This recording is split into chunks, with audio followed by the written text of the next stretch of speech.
नमस्कार. आज फाल्गुन शुद्ध द्वादशी. तुकारामाची गाथामधील एक अभंग. दास झालो हरिदासांचा, बुद्धी काया मने वाचा. तेथे प्रेमाचा सुकाळ, टाळ मृदुंग कल्लोळ. नासे दुष्ट बुद्धी सकळ, समाधी हरि कीर्तनी. ऐकता हरि कथा, भक्ती लागे त्या अभक्ता. देखोनी कीर्तनाचा रंग, कैसा उभा पांडुरंग. हे सुख ब्रह्मादिका, म्हणे नाही नाही तुका. संत तुकारामांनी कीर्तन भक्तीचे महत्व प्रतिपादन करताना हरि कीर्तनामध्ये समाधी लागते.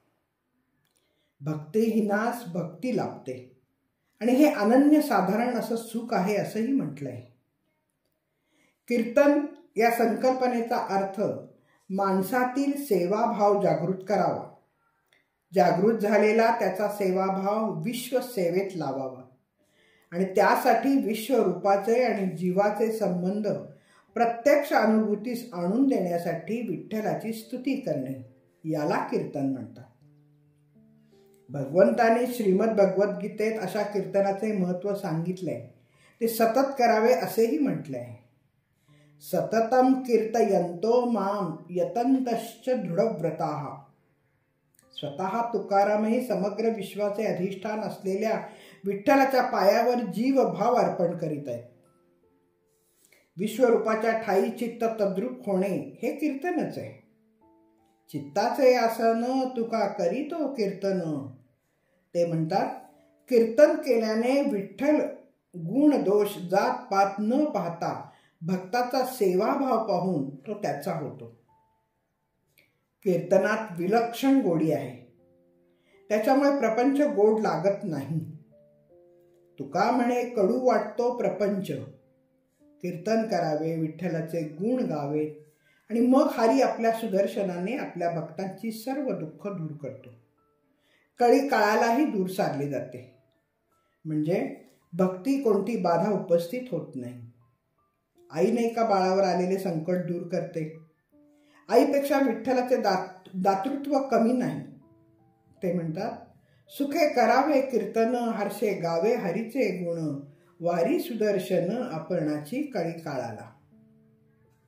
कीर्तन रंगात रंगून आलेल्या आपत्तीला भगवंताने दूर केल्याचे उदाहरण शिवाजी महाराज कीर्तनाला बसले असता तुकारामांना आले होते आणि त्यामुळे स्वानुभवावरून ते कीर्तनाने संकट दूर होतात असं म्हणतात. त्यासाठी संत तुकारामांनी मान दंभ यांना पूर्णतः दूर सारून देहासक्ती अगदी शून्यावर आणून द्रव्याला अनर्थ समजून स्त्री पुत्र घर इत्यादी गोष्टींपासून अलिप्त राहून कीर्तन करायला सांगितले. एका विठ्ठलाच्या सेवेचा भाव धरूनच कीर्तन करायला हवं. तुमको निया मान दंभ करीतो कीर्तन, झालं उदासीन देही तुका राहिला सोवळा. अशा रीतीने केलेल्या कीर्तनाचे फळ मिळतेच. तुकाराम महाराज म्हणतात, हरि कीर्तनाने दुष्ट बुद्धीचा समूळ निराश होतो. भगवंताशी एकरूप झाल्याची अनुभूती येते. म्हणजे एका अर्थी समाधी प्राप्त होते. हे जाणून मी कीर्तन भक्ती करणाऱ्या हरिभक्तांचा मी काया वाचा मन बुद्धीने दास होतो.